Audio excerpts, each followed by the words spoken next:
everyone. Welcome to the Eureka Conservative Podcast live from Southeast Melbourne in that annoying light, which I keep forgetting to get fixed. I'll have to put it on a to-do things. Welcome to me and my co-star there in the background, JJ. Got a couple of announcements. One very exciting, I think, especially if you're politically minded like me. And then we'll just have a pretty much longer rant than what I normally do.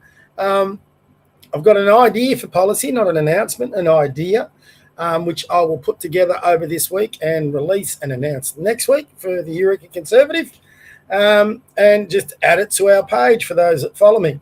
So the big announcement I've got, I've been trying to get a hold, and we've been successful, of some One Nation people, considering their rise in the polls. And the fact that they're now challenging for seats right through in South Australia, they ran second in most seats. In my view, they're the legitimate opposition. They've got the most votes behind ALP, even if they don't win as many seats as the Liberals. The only reason they don't is because of our ridiculous preferential system. And through that system, other parties can isolate parties like One Nation. So they, even though they win more votes than most, they don't actually result in seats. How you call that a democracy is beyond me. So they're denying the majority of the voters the parliament they wish to see, which was with an ALP government and a One Nation opposition. That much is clear, and everyone else can bang on about it. Now they didn't win seats and all that. On first preference alone, ALP first, One Nation second. That's what we should see reflected in the seats in the parliament, but we won't see that. So, well, we may. Who knows? They're still counting, but it doesn't look that way anyway. So, but forgetting all that, is One Nation's rising on the polls. We've got a state election coming up in Victoria later this year. We've got a New South Wales election next year, and then we've got the federal election beyond that. And I think most political pundits, unless you're a locked-in Liberal person or a locked-in Labor person or Greens, I think everyone else outside that can see this is these votes and these polls, they're locked in. And One Nation is a force to be reckoned with. And it'll be long after even Pauline is no longer holding the position she currently does now. We've been screaming out for this alternative. But one thing that concerns me, we don't know a lot about One Nation. We know who their parliaments are, politicians are, parliamentarians are in federally. We don't know much about them in South Australia, though now that Corey Bernardi's on, we know a little bit more. We definitely have no idea about the Victorian branch, or whatever they call it, because I found out today something not even Laura Jage knew, is that One Nation is a proprietary limited company. So I've been making endeavours through the One Nation office to try and get a few of their people on our podcast so we can have a chat to them and we can find out a lot more about the individuals that represent One Nation in our parliaments, the individuals that hope to represent One Nation in our parliaments, about them personally, their background. I think that's really important with all our politicians, and their ideas on solutions to solve the problems facing us as a country. That invite is open to every single politician, even if you're a Green. Come on here, we'll disagree a lot, no doubt, but any politician that wants to take advantage of it, I've said this all along, they're allowed to come in. When we do these interviews, I don't like talking over my guest. I like giving them their head, as we call it in sport. We'll have a discussion. They can talk for as long as they like or as they are able, and we will, in that discussion, obviously contain what you could interpret as an interview, but it's not really an interview, it's a discussion. So we'll raise questions. If I need to, I'll push back on certain ideas, all that sort of thing. So I think that's really important with One Nation. Before going into those polling booths, we need to know a little bit more about them, especially here in Victoria, and then get behind them if they can convince us, which they are doing federally. And for all those like me, all of you out there like me, that are just totally sick to get. I'm not sick to death of the Labor. I've always known what Labor is, but I am sick to death of the Liberal National Party. So we need a new Conservative voice, not a new Labor light voice, not a new moderate voice. not a new Conservative mixed in with moderates, mixed in with Labor light voices, not a new party where they want to announce something, but they're getting held back by others within their parties because they don't want it announced. We want a Conservative voice. And One Nation is providing that voice. So I'm very happy to announce that we've secured an interview, discussion, whatever you want to call it, and I'll try and get the details up here, with Malcolm Roberts. That's going to be at 4 p.m. Australian Eastern Standard Time on April 8th. So we'll be doing some promos about that. Again, 4 p.m. April 8th. We'll send out promos. You've got plenty of notice now. If you'd like to, send me some proposed questions or issues you'd like me to put by Malcolm. I will vet them. I want this to be a respectful conversation with Malcolm. I've dealt with Malcolm personally across X. I've found him to be an honourable man. Like I always say, you don't have to agree with everybody on everything. That's just naive to think that's going to happen.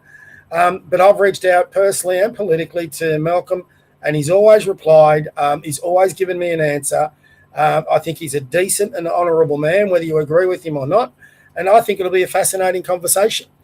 And I do think, working through the lady at the office, who was fantastic, I've had meetings. I've had interviews with a number of politicians now over the journey. Not a lot, a number, probably half a dozen. And usually I can converse with them by email, but Shana, I think it is, she just rang me straight up and said, Bob, yeah, how do we set this up? So she responded by an email, but then she's going to do another email like she said, no, bugger it, I'll ring him. So we had a really good conversation. And, we've set up that that interview for 8th of April, 4 p.m. I can't wait. It's going to be fascinating. And we're looking at actually also doing other interviews with other One Nation personalities here in Victoria. And even the name Barnaby was floated across. I hope we can get that one. I think Barnaby, being a country person, and myself being born and raised in the country, I think we'll share a lot of jokes, a lot of stories, a lot of those country values. Would be fascinating to get him on and have a discussion about his politics, his values, all that. But we're going to get Malcolm Roberts first, who will be just as fascinating and a very intelligent, well-read person.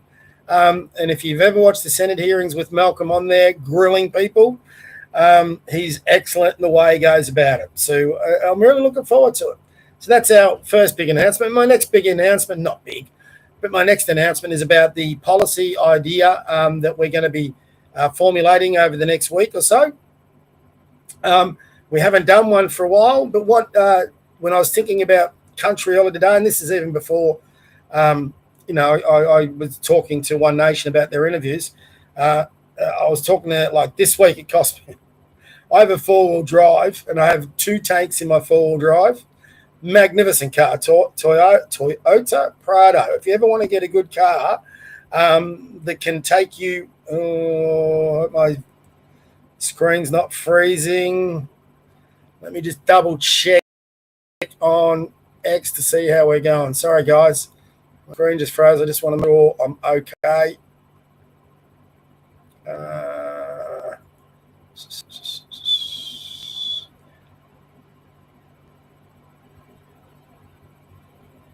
I should have had this up already, actually. Here we go.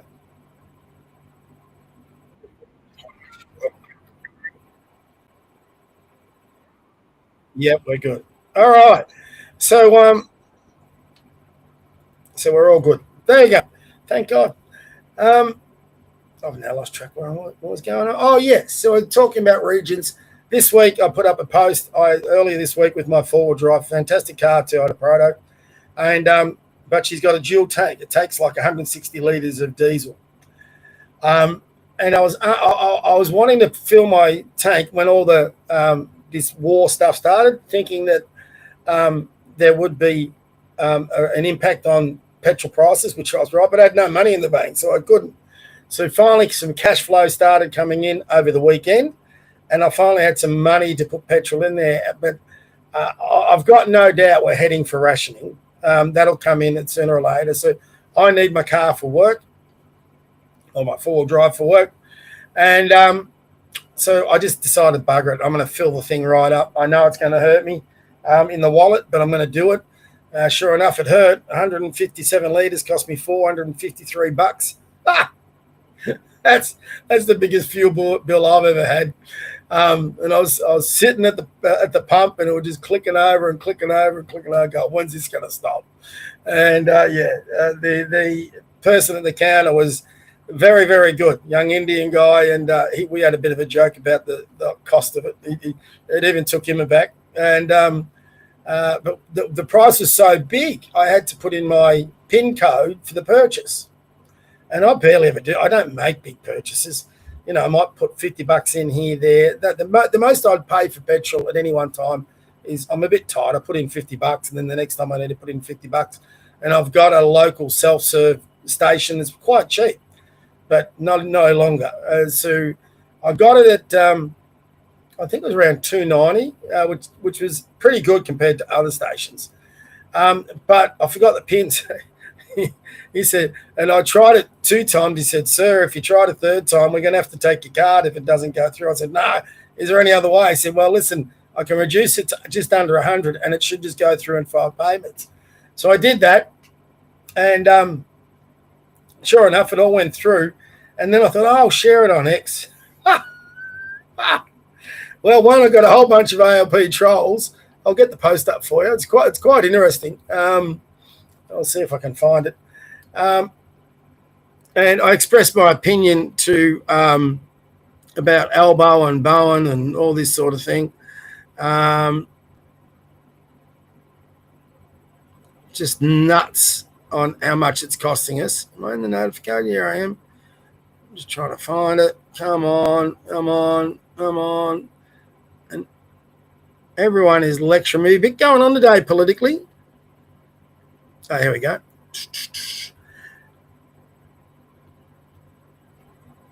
And we'll share that. We'll share that receipt. Just show you what it's on. Come on. There we go. Forgive my language, but I was pretty pissed off when I filled it. So there's my receipt. There it is with its 4 or 5 FPOS processors. The funny thing about this, there's my comment. I wasn't happy. I got a huge, just putting up that receipt, 61,000 views and growing, 1.5 thousand likes. Don't know what that's for a ratio. It's a 1 in 6, I suppose. That's not too bad. Got a massive response. But the funny thing is everyone was accusing me of fraud because I'd done 5 FPOS transactions because of this stupid bloody PIN. So I don't know whether it's fraud or not, but I'm just glad I got it through without losing my card. So massive fuel price. I was listening then later on with our truckies who get us our, all our goods, whatever you want to do it, the food in the supermarket, stuff in the shops, all that sort of thing. The truckies are delivering, and their fuel prices are enormous, enormous to fill up their trucks to keep them delivering goods. So we're all going to be paying for it, whether it's at the pump or in the stores or in the shopping supermarkets. We're all going to be paying for it. So I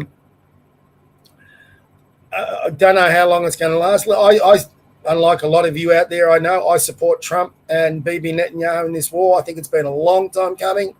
As a boomer, I was a kid when Iran first started attacking the West.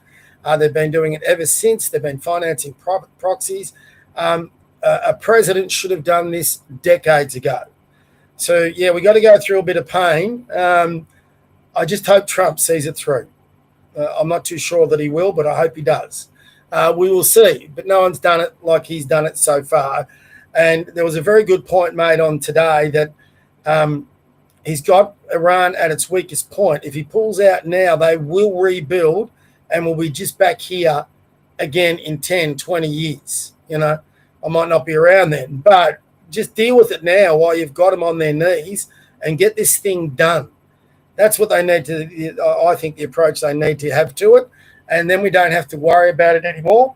And then hopefully Trump, with his negotiating skills, can talk with all those United Arab nations in the Gulf, and maybe find a different way to overcome this Hormuz Strait or whatever they call it. I've been watching on Twitter. There's been some talk about newer versions of something like a Suez Canal going through that bypasses that strait. So because every time there's a war in the Middle East, we go through this rubbish where petrol prices go up, we're held to account. Maybe they've got to come up with something a bit more inventive so we're not going through this again. So, it's been a very interesting week. So through all of that, I started thinking about, well, how are my old regional cousins going? Now, they have far more different issues to deal with than us city bumpkins. I used to be, a local yokel in the country, born and raised, but I've been in Melbourne now for 40 years, but I never forget about them. But a lot of city folk do, especially if you've never lived in the country. Things like bushfires, how to deal with them. The fact that they're restricted in removing all the scrub off the forest floor, which leads to more ferocious bushflies, and then the Greens in the city say, no, it's climate change. And they're not allowed to remove trees on their properties that would contribute to those fires. So would deny them the ability to fireproof their properties. A whole bunch of things. Dan Andrews tried to destroy the CFA. So things that are dedicated to the regions that us city folk never really get to appreciate enough. So our policy is going to be this. I've got to put a bit of thought into it. So whether one of our policy platforms is to reduce government. So I don't want to really add another bureaucracy into it. But if you need to, you need to. But we're going to develop a policy that gives regions more voice, more control over their regions. So this is something the libertarians talk about, to take power away centrally and spread it. Because they're quite right, the issues in the country regions are totally different to its issues in the city. And why should the country folk get dictated to the city about what goes on in their region when they don't live there? That one actually 100% agree with. So we're going to develop a regional policy.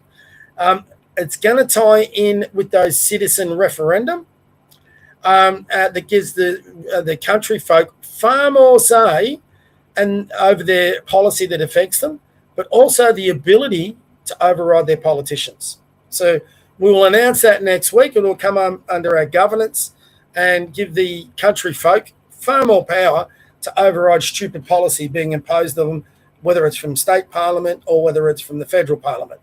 And I think it's just something that's common sense. And if we can make it a thing, we'll put this by our politicians. We'll see what goes on. But it will go on the Eureka Conservative policy platform in the next 2 weeks. Hopefully we'll type it all up. We'll announce it next week and we'll get it up on there and just put another policy idea, agenda, item up on our website and see where that leads to. So, so they're the two major announcements that we've got. Malcolm Roberts, 8th of April, 4 o'clock, will be fascinating. Regional policy for country folk to really impose the policy they want in their regions to make their regions click and become more productive, more prosperous, all that sort of thing. And we should be also trying to find, with all this immigration we've had, we've got to find ways to get more people into the regions and away from the cities. So there's not the overcrowding, and we have the ability to spread the load on housing. And that will help the regions because it'll bring more dollars into their economies. So more people who can work their farms, things like that. So something where both city and country can work together. I definitely think we've got to get a more detailed focus on those country regions and try and develop them and help them out. So that's something I'm definitely going to be raising with Malcolm on the 8th of April, along with a number of other things. So DM me, message me, whatever you want to do. If you've got any ideas, we'll be putting promos continuously up until the 8th of April. And if you've got any ideas, jump on a thread, put them there. We'll look at them. Won't guarantee you'll put them all up, but we'll certainly take the best ones and put them by Malcolm. I'll have a bunch, obviously, and we'll have a great conversation. It should be a lot of fun. I can't wait. So, and hopefully we get more after that. So we're starting to build a little, what's the word? They use a little portfolio of political guests and people coming on board. So that's nice. That's what we've always wanted to do. Also trying to get up, this is taking a lot more work.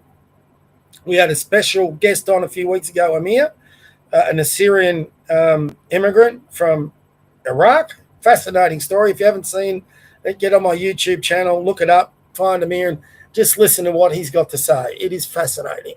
But he did say in that interview, if I could get a Grouper type, a younger Grouper type to come on, he'd love to get into exchange with them. So I actually have a person in mind. It's proving difficult. He said yes to it. And once I've got him locked in for a time and date, I'll have a talk to Amir and get him on. And we'll have the Boomer, the Grouper, and the immigrant. That'll be a really good conversation. So we're starting to get a few on board, which is good. We'll be also pursuing others. So it's not going to be just me and JJ. Where is JJ? There's JJ. He's on the floor. Now he's going to get back on his couch. He'll go to sleep. He loves that couch. Hates the podcast, but loves the couch. So yeah, we'll get those going up. Should be good fun. Let's get into the politics of the day. Today we had Ursula von Barbie Doll's silly bitch come across to Australia. Your typical globalist, New World Order type. She's not elected to a position. She's appointed to a position by the members of the European Parliament, or elected if you want to say. But a lot of them are socialists or bought off or dedicated towards the Klaus Schwab New World Order nonsense. And they would put their puppet in as their president. Now, that's all starting to change in Europe, which is good, but it hasn't changed yet. So now, and if you've got ability to get on a Sky News and listen to Peter Credlin and Andrew Bolt tonight, there's certainly some concerns in this agreement where they're locking us in to contracts for all the global warming bullshit. Contracts that'll be much harder to get out of this country for the next government. Basically, this government is setting landmines for the next government that would come along later to make sure their green insanity just keeps going. And we could be faced that in 20, 30 years, we've made commitments. Even if we want to get out of it, maybe we can't get out of it. So I certainly hope One Nation and the opposition are on top of this and they're ready to fight the bloody thing. You'd never trust Albo. You never trust Albo with any of this. The farmers definitely aren't happy. But, you know, Ursula von Barbie Doll silly bitch, can't say her name, but that describes it pretty comfortably. She also wants to take on board our world-leading social media ban for under 16s. Gets on real well with Alba, you know, one dictator to the next, basically. And that's legitimately what they are. You are going to have the opinions we want you to have. You are going to have access to the social media and content that we want you to have. You're not going to get access to the social media content we don't want you to have. They're assholes. They're just oppressive, totalitarian assholes. It's in their blood, and that's what she's come up. When she first came here, I thought no good will come out of this bitch being in it. And then she gets to address our parliament and talk about a global warming bullshit. Oh, it's just insane. And this is not long after we had the same similar New World Order dickhead in, I can't remember his name, the Canadian Carney. The Canadian Prime Minister. So he's another New World Order globalist dickhead. So, you know, we've had two of them in the space of a month address our parliament. Whoop-de-doo, you know.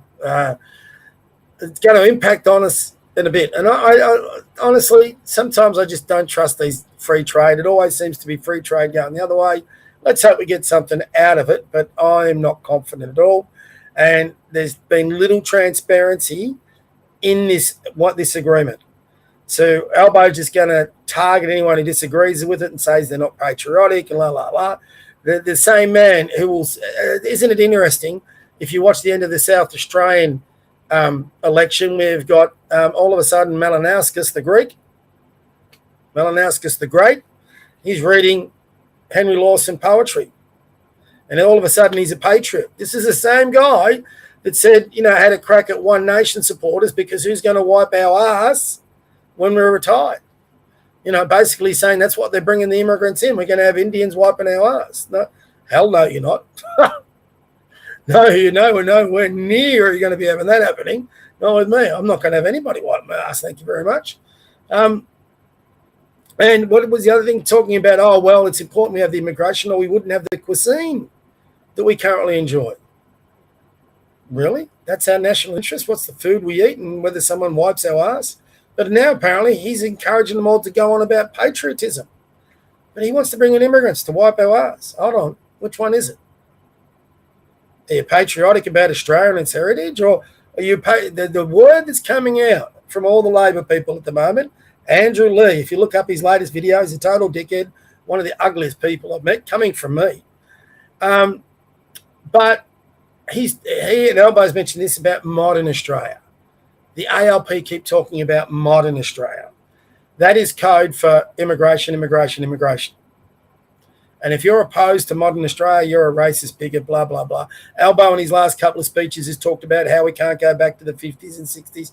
And to a degree, I agree with him.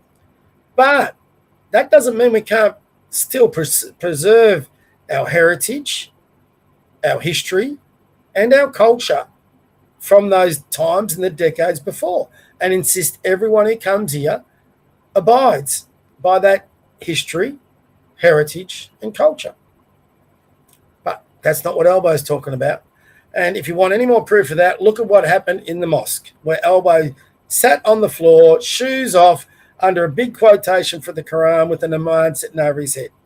Captive to radical Islam. Bloody hell. Has there been nothing more? Our Anzacs would be rolling in the grave at that site. That is not what they went to war for. That is not what they went to protect Australia from. Or so that's what they went to war to protect Australia from. And I got that wrong. And now here it is on our shores, in our communities, in our suburbs. So, yeah, we're living in very, very, very, very strange times. So they continue on saying that we don't have a fuel crisis when it is obvious we do. And if you are going to sit back, and I certainly did it this week, cut my flack for it, and think Elbo and Bowen are trying to work to resolve this crisis simply because they say so, then I've got a block of land I want to sell you. You have to be the dumbest person on the planet to believe all that. You really do. Good that Matt Canavan came out today and said he's open to preference deals with One Nation. Jeff Kennett encouraged it, but he got panned quite rightly by Peter Craglin on her show. But there's got to be this coming together of conservatives, not just the Liberals, not just the Nationals, not just One Nation, but anybody who wants to be on the centre right. There's got to be, whether you want to call it alliances, partnerships, coalitions, I don't really care. It would be great to get a person of the status of Robert Menzies to come in here and unite the right. Unite the right so we can save this nation. That is what we need. Put aside what divides us and concentrate on what unites us and get into government and fix it. Fix the global warming bullshit. Fix the immigration. Fix our national debt. Fix our defence forces. Fix the DEI bullshit. Fix our education department. Halve our bureaucracy. All these things. Reduce. When you talk about reduce the cost of living, how about you reduce the onerous tax system that just beats down on every Australian? Reduce the fraud. Reduce the welfare. Make it as streamlined as possible and as efficient as possible to run government, so you have to tax as little as possible the everyday Australians. That in itself will help with the cost of living. All right, find ways to make Australia more productive, more entrepreneurial, more innovation, more invention. Make us a productive nation. Solve our energy problems. Make us an energy superpower, not a renewable superpower, an energy superpower. Make us the envy of the world. Make us the AI superpower. Australia is the perfect continent for super AI centres. Get the nuclear energy going. Start building AI centres and giving them their little mini nuclear Rolls-Royce power plant things going. These are the things that Australia should be focused on. Instead, we're worrying about DEI, global warming, turning boys into girls, legislating against certain sorts of speech. what our kids watch on Twitter instead of leaving it to the parents, all this sort of nonsensical bullshit that we get fed to us every single day from our politicians. It's insane. So anyway, that's enough of me bleeding. Let's get on to Twitter. Let's get on to X. And let's see what is a bit of news. I haven't had much chance. Well, I had a bit of chance, but not much chance to get on X today. I'm sort of been a bit slack. Let's make sure I've got you there. Go. Beck Freedom. If you're speaking about double standards, Ben Fordham, how about we also start discussing the other cases of double standards existing in Australia? What have you got, Beck? Matthew Gruder, deported for standing on the footpath. I agree, should not have been deported. Ryan Turner, currently sitting in detention, visa cancelled over alleged links to the disbanded NSN. No actual crime committed. So if he's made no actual crime, why is he in detention? Brandon Koshel, a young father, jailed 1 year for 30-second speech on Australia Day. Beck, I agree, he shouldn't have been jailed, but he was a dickhead. But he shouldn't have been jailed. But one of the worst cases of mistreatment by system, Joel Davis. He spent over 120 days in solitary confinement without trial, repeatedly denied bail for a Telegram post, is being kept in worse conditions than the Bondi shooter. 100% agree with you. Beck, and I thoroughly oppose everything you stand for. I thoroughly oppose everything Joel stands for, but I thoroughly support the right to have opinions and speech and be able to discuss them and why people are sitting in a prison. I don't know all the ins and outs of Joel Davis. There was a period where some people from the NSN group were looking to get him to come on and have a discussion with me. We would have disagreed, but I would have welcomed the discussion. I've invited Beck a few times to come on board. I don't agree with them. I don't agree with the NSN. Whatever you want to call yourselves, the gropers now. I'm not totally convinced you've entirely disbanded, but if you disbanded, whatever. But everyone's got the right, and they shouldn't have been forced to disband, by the way. So this might surprise Beck. Those hate speech laws that come in should never have been put into our parliament. If Beck and the NSN's arguments are so bad, out-debate them. And I don't think it would be that difficult. That people don't want to go that way. Now compare those to the cases of Zeb Sebranka, the Jewish man who was found guilty and been spared jail for raping a young boy. Don't know anything about that, but if he raped a young boy, he should be rotting somewhere. Or how about Bo Puk Ko, a sex pest Vietnamese biomedicine student who pled guilty to upskirting women, is found with 150 photos of women in public bathrooms. He was walked away without conviction, not once, not twice, but 3 times. If these guys are guilty of that, I agree with Beck. You can't have these double standards. And this is what pisses off people. So there we go. I wish Beck would actually get some other ones outside. There'll be other people that aren't necessarily immigrants that the double standard applies to, but I get a point. And I agree with this. If we're going to discuss double standards, let's discuss all double standards. What they are doing to this family, as well as the men I mentioned, is disgusting, especially when we look at the vile things immigrants and foreigners are getting away with. Well, I agree, Beck, but there's also a lot of Aussies that do some pretty vile things as well. So don't have the double standards. See, I'm agreeing with you, but then you've actually introduced the double standard yourself. I would love to come on and have another chat, Ben, but instead of you making it about Nazis this time and trying to discredit me, March for an Australian Our Cause, how about we discuss the real problems happening in Australia? And hey, Beck, come on my podcast. Come on. I've invited you a few times. Come on. We'll disagree. Don't worry about that. Come on. You're going to disagree with me. You're probably going to call me a boomer, a dickhead, whatever. I've heard it all before, so it doesn't bother me. But Beck, you're welcome to come on. Let's have that discussion. Don't just chase Ben. Come with a normal, everyday boomer who wants to discuss these issues with people, and let's have the discussion. We'll disagree. That's fine. I've got no problem with that. And I will, I will agree with you. I will agree. Joel Davis, I don't think, from everything I've read, Joel Davis should not be in jail. He said a hurdy word thing. No one should go to jail for that. No one.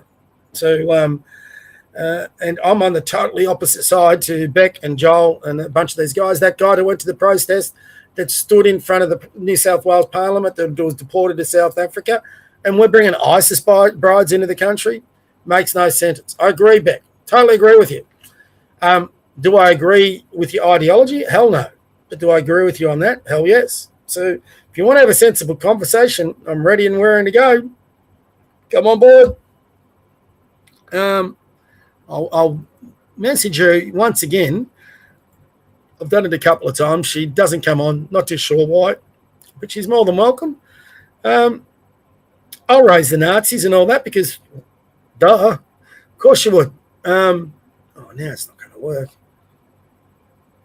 Hold on, guys. I just got to get.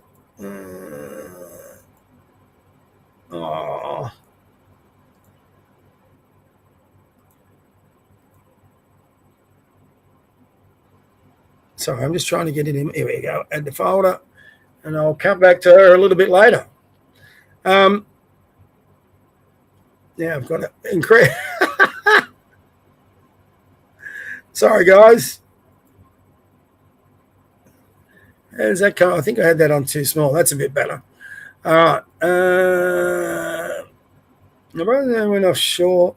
Let's come up here. My brother is an electrician who works in offshore wind. He sent me this photo of the largest turbine installation vessel in the world. Skilled jobs, good pay, and secure futures. While fossil fuels shed jobs and destroy planet renewables are delivering for the okay. Alpine Granding. Why left to defend Western Europe in the comments? Drew's all right, but a bit too much for self-promotion for my liking. We are at war. U.S. energy target hit. Massive explosion erupts at one of America's largest refineries. Booms heard miles away. A Valero refinery in Port Arthur, Texas, just erupted in flames after a reported explosion, and the footage is unreal. One of the largest. Massive fireball and thick black smoke pouring in the sky. Residents say the blast shook homes and rattled windows. Shelter-in-place warnings issued as the situation unfolds. This isn't some facility. This is critical U.S. energy infrastructure going up in flames. If this isn't an accident, what does that mean for what comes next?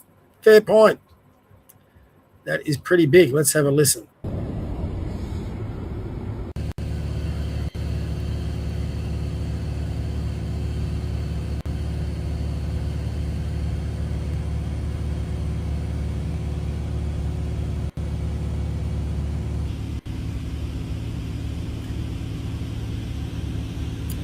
Petroleum fires are always a nasty thing. Let's hope it was an accident. If it wasn't an accident, that's concerning.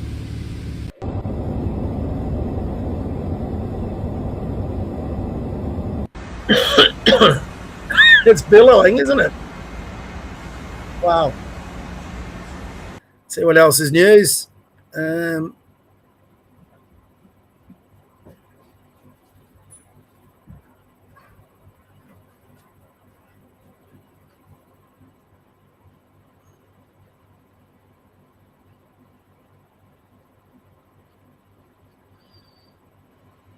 Timbo, I haven't listened to any of these speeches. I just could not be bothered today. I'll give Angus Taylor his credit. He's usually pretty good. So I'll say that later for myself to have a look at. Senator Alex Andick, I made a comment about him. I've invited him. I'm going to contact him tomorrow. I would love to get him on the podcast. I like him. I think he's a great MP. The only concerns I have for my liking, you might like for example, Senator Babette and you out there might like them. I'm not a big fan. And Alex is very buddy-buddy with them. I'd like to find out whether he shares a few of their views. Views that concern me as a conservative, but he's a very good politician. I think he's getting worn out by the Liberal Party. Let's have a listen to what he's got to say. The question has to be raised, is this coincidence or is it a convergence of issues? Geopolitical shocks expose pre-existing weaknesses in self-sufficiency, and that's not necessarily a conspiracy. Everything's a conspiracy they don't like around here, this lot. Yet the timing amid WEF-style global coordination calls fuels speculation that shortages could actually end up justifying more intervention. Things like rationing, things like subsidies, all for sustainable alternatives or dietary shifts. And if shortages end up widening into winter 2026, I'm going to make a little prediction here because I like my predictions, that we're going to start seeing debates over sovereignty versus global alignment. Why have I got this gut feeling that I've seen this all before? I feel like I've read this rerun once or twice. Starting to sound a little familiar to me. And would it be such a huge surprise if in the next coming months we started to see, I don't know, work from home mandates, travel restrictions, purchase limits? We're almost expecting we're going to see fuel rations. And would it be such a surprise if all of a sudden, I don't know, this was monitored by QR codes and government mandates and apps, in order to? We remember many of us were talking about the day in which people would finally understand what's going on out there when they went to the supermarket and you can only buy one steak because you'd already bought one earlier in the week. And here we are, 2026. Who knows? Could this be the Great Reset? Now, it's all a bit cynical, though, isn't it? It's all a bit cynical, probably just a conspiracy theory. And yet we hear that the Yarra ammonia plant is off-site for 2 months and there's a refinery down in Texas at the moment. It's all a bit confusing. The old joke used to be, what's the difference between a conspiracy theory? These people love their conspiracy theories when they finally catch up. But the old joke used to be, what's the difference between a conspiracy theory and reality? 6 months. So I think it's about 2 now, quite frankly. Can't be long before we're going to be all in this together. Remember how we were all in it together until you didn't do what you were told? Then you were all out on your own? Remember that one? But conspiracy theories. Anyway, in the coming months, I think we're going to see a test as to how this plays out as to crisis management, or whether it is crisis management, or whether we're seeing something very different rolling out. Something maybe, I don't know, a little more transformative. How about that? I think he's spot on. I think that's exact. I tell you what they are going to use this to push for is electric vehicles, all the renewables, demonise fossil fuel, all that sort of thing, not get reliable. The sad part is we sit on so much fossil fuels, mining, iron ore, coal. None of this should be bothering us. We should be energy independent, but that's not the way they're going to allow the argument to go. So I think Antic is right on the money there. And I think he's right. I think the rationing will come in. I think the rationing will come in. Bowen's already talking about working from home. If they go down that road and they start taking us down the old COVID rabbit hole again, I think the government are going to be pushing the envelope too much. I don't think people will cop it. Treasurer Jim Chalmers warned fuel prices could start wartime highs for up to 3 years. That's not just the bow. That's higher food cost, higher transport, higher cost of living across the board. And instead of solutions, Chalmers is telling Australians the budget is under pressure and there's limited room for relief. So where is the plan, Jim? Where is the action to protect Australians right now? At what point does this stop being global pressures and start becoming a failure to lead? About now, Australian patriot. Good man. Good on you, Jim. 3 years, that's just utter bullshit. Sorry. Find a way. Climate landmines hitting out. This is what I was saying before. Oh, God, it goes for 8 minutes. I think this is worth a listen, guys. I'm going to shut up. Listen to Petra. Listen up closely. Because that's a big problem with any of these trade deals. Almost no one reads the fine print. I remember when this started in your early days, one of the concerns you had was all these demands from European nations to basically put back on a carbon tax by stealth, to put all this green policy in it. And of course, it gets signed at executive level and then just rammed through the Treaties Committee of the Parliament. Are you concerned about what could be in here? Look, I'm a supporter of freer trade, but I'd be very concerned about any deal with the EU. I'd want to look at the fine print because you're right. Who knows what climate capitulation, what climate concessions there might be lurking in the fine print of a deal such as this. So I was on guard after that chat with Tony Abbott last week. And at the time of going to air tonight, despite the fact it was signed today and there was a long speech to the Parliament and a celebratory lunch, all there is tonight on the DFAT website is a 12-page summary of sorts of this deal. It's a PDF document. It's called Key Outcomes and Benefits. Nowhere else on the DFAT website is there a full text of what Albanese has signed Australia up to. Nor, when I looked at the EU website, was there a full text there either. The opposition, well, they haven't even been given a comprehensive briefing of what Australia's signed. I'm told that'll happen tomorrow. But already based on comments today from the agricultural sector alone, the opposition are raising concerns. Indeed, this trade agreement is what led off today in question time. The National Farmers Federation is extremely disappointed with the free trade agreement announced with the European Union today and said Australian farmers, and I quote, will now pay the price for this subpar EU deal for decades to come. Minister, do you really believe this is a good deal for Australian farmers? Right, well, I rang around a few people and this is what I'm told, that the Australian deal will largely mirror the EU-New Zealand deal that was struck back in 2023. And that deal trumpeted the fact that over 97% of New Zealand exports would ultimately enter the EU duty-free. But it also included this quote. It said, ambitious provisions to promote sustainable development outcomes, including in such areas as climate action, labour rights and gender equality, would be there. The New Zealand Ministry of Foreign Affairs and Trade, their website confirms their trade agreement with Europe, and it says it contains ambitious outcomes on climate action and the Paris Agreement, including making these commitments enforceable in the FTA, the Free Trade Agreement. Now, hang on there, hang on. The Paris Agreement is a non-binding UN document. How does a free trade agreement between two entities turn non-binding into binding? That's a concern. Now, in the accompanying fact sheets, the New Zealand government says that, quote, for the first time in the EU trade agreement, the Trade and Sustainable Development chapter foresees the possibility of trade sanctions in instances of serious violations of a core commitment, namely the Paris Agreement on climate change, regardless of their impact on trade. Whoa. Whoa. Regardless of their impact on trade, binding New Zealand, and I suspect binding us, to the Paris Agreement. Have we in Australia just signed a similar clause?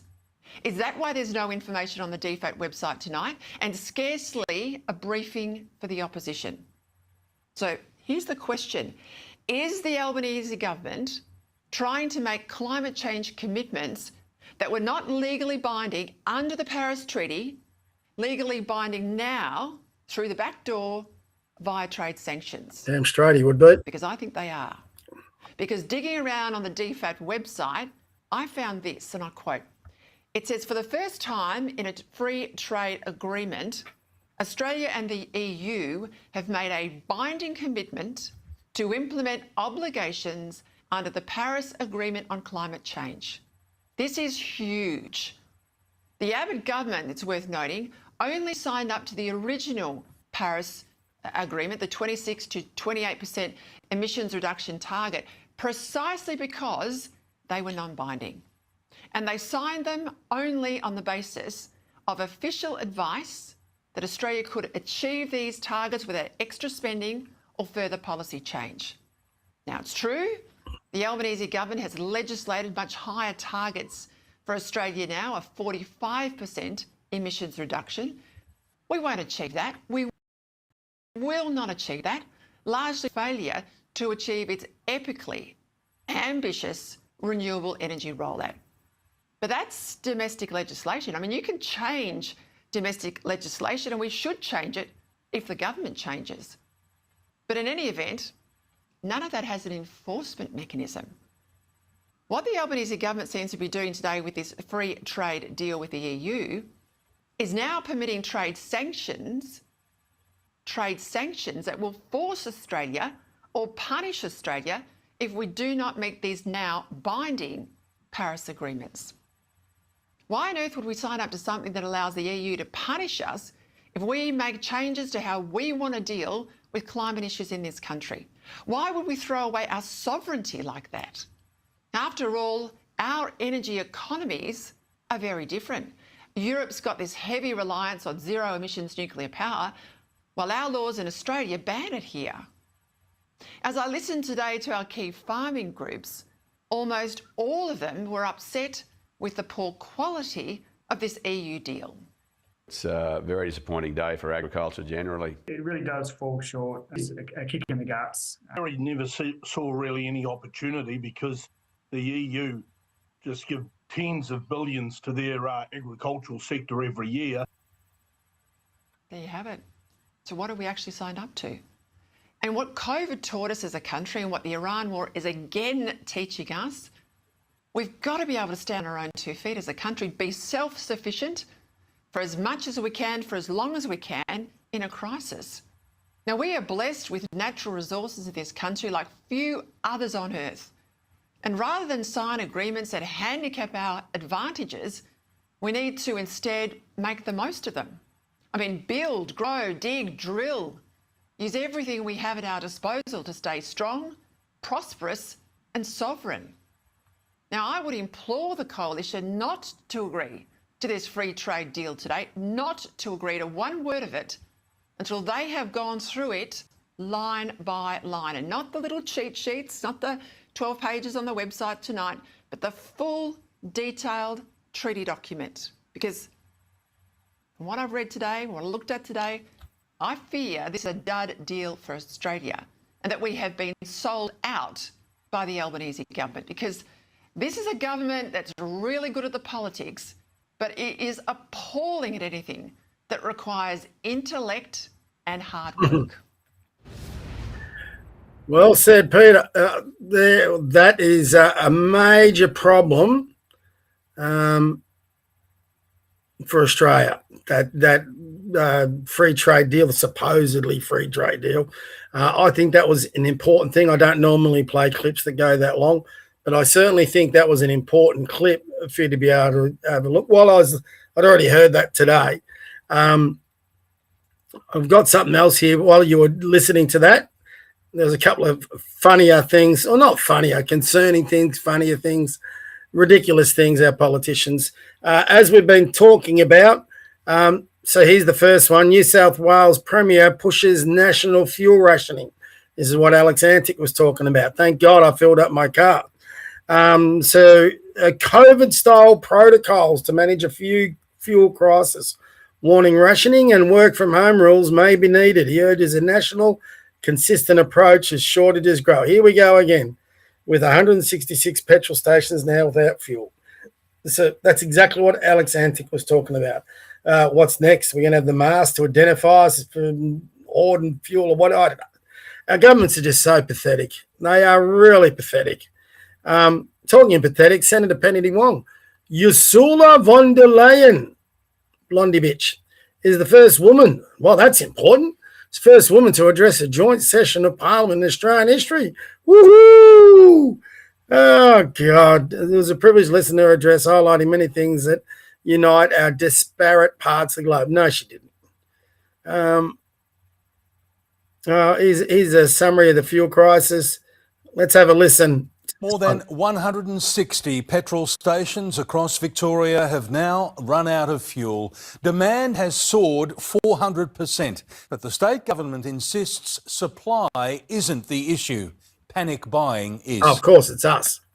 At Energy, Clayton South, diesel tanks are dry. It's not good for the business. In Glen Waverley, another Bowser out of order. Those just 2 of 97 stations across Victoria without diesel as of 11 o'clock this morning, unleaded at 83 stations had run out. It completely depends on the supplier. We need to understand that these numbers can jump around. With the government insisting the issue isn't supply, panic buying to blame, like here in Doncaster today. Demand has increased anywhere between 300% and 400%. At the same time, we know that we have more than enough supply. Triggering long lines for cheap fuel at Ampol St Kilda, $2.37 for unleaded, now considered a bargain. My husband said this is the place to come down and I can't actually afford to fill up my whole car. I expect it's probably going to get a little bit worse as well. As the price of petrol continues to soar, households are starting to limit car trips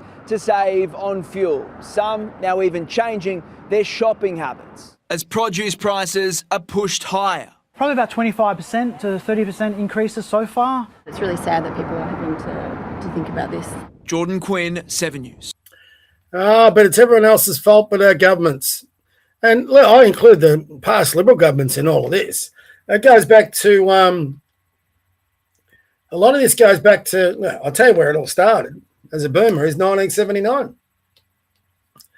And in 1979, the Greens came to Tasmania where I was living. I was in year 10 and I was living in Zen on the west coast of Tasmania, and they were going to be building the Franklin Dam. I had actually a traineeship all lined up to leave school to get my first job. I was hoping to become a trainee drafts person. But the dam got canned because Bob Brown and his Greens did all the protests, and they got Bob Hawke down there and all this, and the politicians wilted. And then Bob Hawke decided to become the Greens champion. So, and then the Greens from that in the next election, they got their first seat in Parliament. And ever since then, the Greens have had it over the ALP and the LNP. And we've had one energy project after another canned due to environmental concerns. Could be a frog, could be a bird, could be whatever it is. None of it's really, it doesn't need much for the Greens to be complaining. And the Greens are only concerned with one thing. It's not the nature, it's not the animals. It's about tearing down a capitalist society. They're Marxist. So, you know, every time we try and explore for oil, explore for new minerals, explore for that, it'll all get canned. And then on top of that, you've got the treaty rights for the indigenous tribes.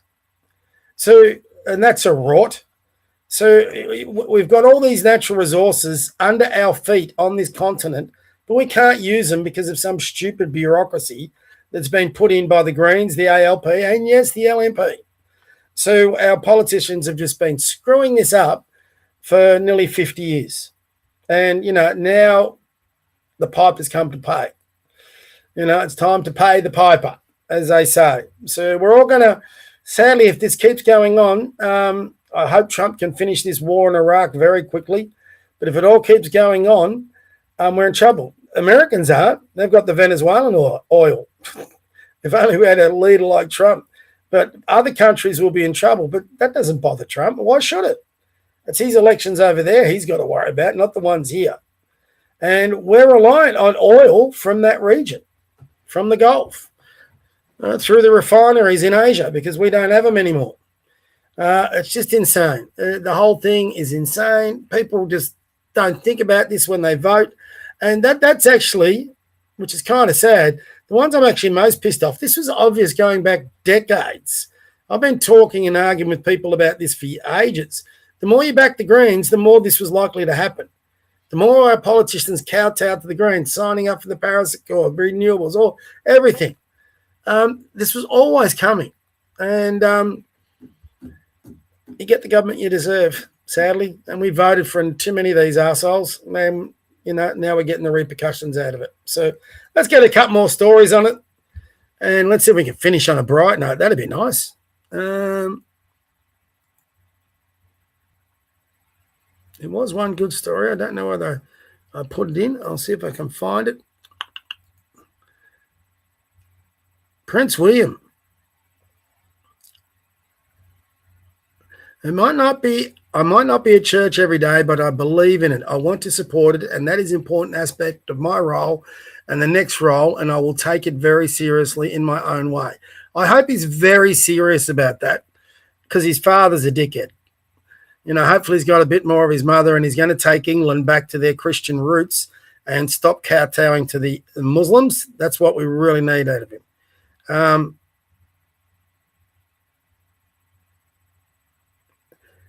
Mick and Manus, we've been butting heads lately, but he's a good guy, Mick.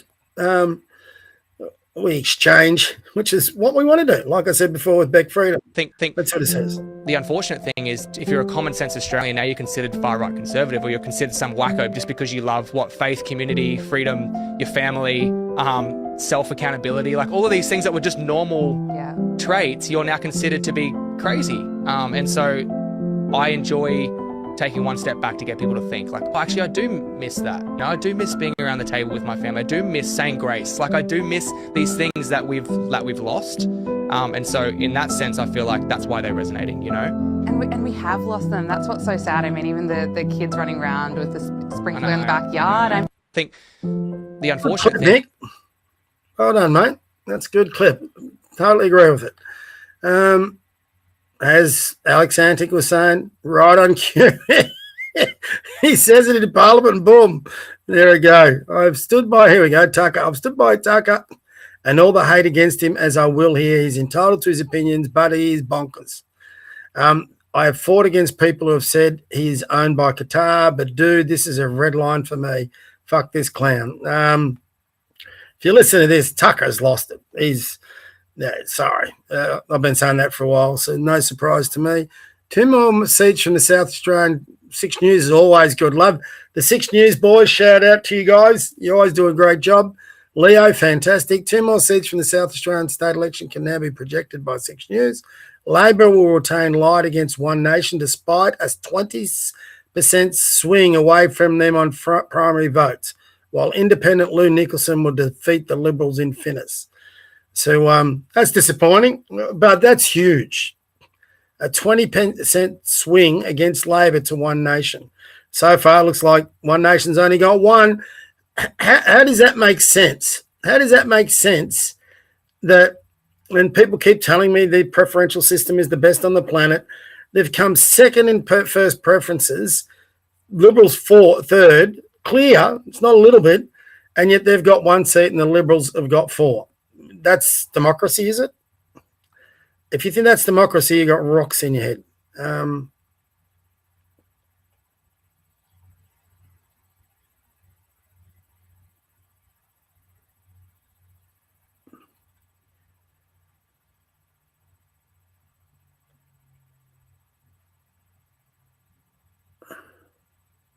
the hell was that?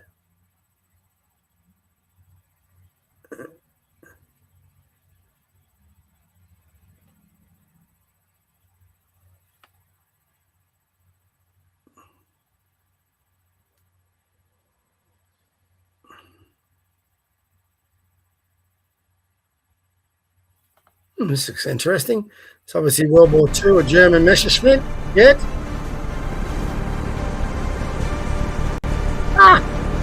This is AI. It's amazing.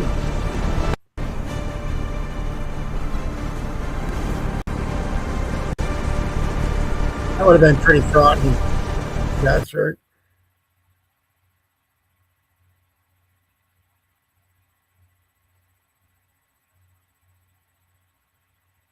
There we go. Might nearly says that. Let's see if I've got something in my bookmarks. Sometimes I put some interesting stuff in there. I can't remember the day whether I did or not. We'll find out. I've already just put a few things in there. Greens, Marine Farquhar, Angus Taylor's speech today. That goes for 6 minutes 52. I'll listen to that later on. I shared this. That's the photo I was talking about from the other week at Alba. I mean, how pathetic. There's our Home Affairs Minister. There is our Prime Minister sitting under a quotation from the Quran with an imam above, and this guy here was lecturing them. I mean, talk about being in a total, that's just surrender to that immigration. That's nuts. Yeah,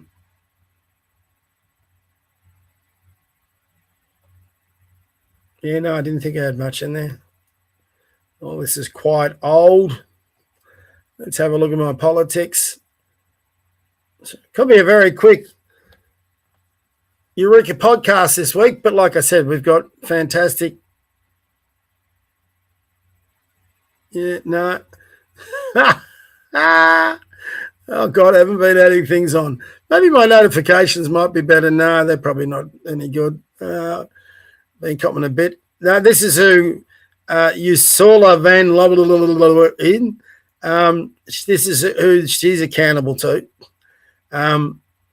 But what it says here, if you can't read it, but what we are very proud of now is the young generation like Prime Minister Trudeau, this is an old one. We penetrate the cabinet. So yesterday I was at the reception for Prime Minister Trudeau, and I know that half of his cabinet, or even more than half of his cabinet, are actually young global leaders for our World Economic Forum. Do you reckon that's not what they've signed off on today? Albo and Ursula von der Leyen, blonde, simply bullshit. Anyway, there she is. I'll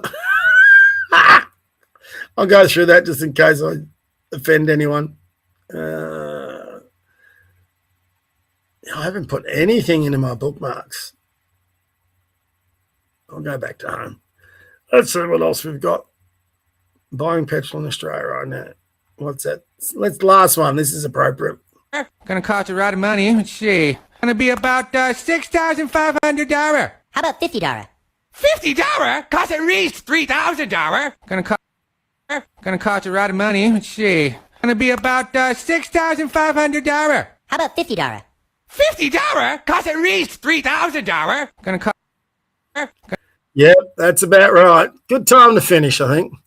That's how I felt on Monday yesterday when I filled the car up, I got to say. So that'll do us this week. We'll get some more information out next week for our policy announcement. We'll get some promos up about Malcolm Roberts. If you're keen on getting some questions in, get them in. Time to start looking at One Nation. If you want, looking closer at One Nation, especially for us Victorians. We've got an election coming up. They're polling strongly. Let's see who their members are. Let's see if we can get one or two of them into our parliament, especially in the upper house, get some support in there for David Limbrick and the like. But from me, God bless you. God bless your kids. God bless your pets. Look at him. He's beautiful. God bless your grandkids. Sorry, I think I missed that. God bless that flag and this nation. And let's vote One Nation to save the nation. That's what I'm saying. All right. See you guys. We'll see you all. Well, for those who follow me for my rants daily, I should be up tomorrow. We'll see how I'm going. Otherwise, we'll see you next Tuesday. Follow me on the rants. And if you like what I do, shout me a cup of coffee. I'll put the links in the share that I do for this. Hope you're enjoying it. Any suggestions, send them through. Any queries for Malcolm, send them through. Okay. Talk soon. Bye.